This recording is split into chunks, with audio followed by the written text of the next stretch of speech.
நீங்கள் நைட்டு ட்ரெயினில் ஏறி படுத்துடுறீங்க பர்த்தில், இல்லையா? பர்த்தில் படுத்துடுறீங்க. சில ஆட்கள் பாருங்க தூங்கவே மாட்டான்.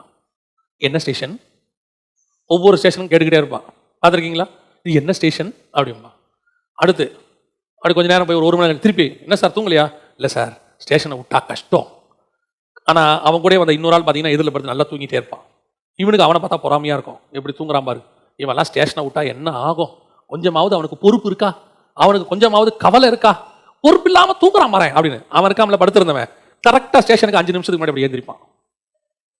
இவன் அவனையே பார்ப்பான், இறங்குவான், சட்டையை சரி பண்ணுவான், பட்டா சார் அப்படின்ட்டு போவான். என்ன இதான் நம்ம ஸ்டேஷனுமா?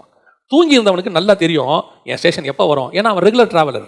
அவனுக்கு தெரியும் என் ஸ்டேஷன் எப்போ வரும், அந்த நேரத்துக்கு அவன் மூளை வேலை செய்யும், கரெக்டாக எழுந்திருப்பான். எத்தனையோ பேர் அப்படி செஞ்சிருக்கிறாங்க. அந்த மாதிரி நீ கவலை இல்லாமல் தூங்கு. உன் ஸ்டேஷன் வரும்போது கத்தர் உன்னை எழுப்பி உனக்கு தேவையை கத்தர் கையில் கொடுப்பார். நாம் ஆண்டவர் நம்ம கவலை இல்லாமல் சந்தோஷமா இருக்கதான் சொல்றார். ஆனால் பாரத்தை தூக்கிட்டு ஓடாதீங்க, எதிர்காலத்தை தூக்கிட்டு ஓடாதீங்க, என்ன நடக்குமோன்னு தூக்கிட்டு ஓடாதீங்க. நீங்கள் தேவனுடைய சிந்தனையோட மட்டும் நடங்க. முடிவு பரியந்தம் அவர் நடத்த வல்லமை உள்ளவராக இருக்கிறார். அல்லேலூயா.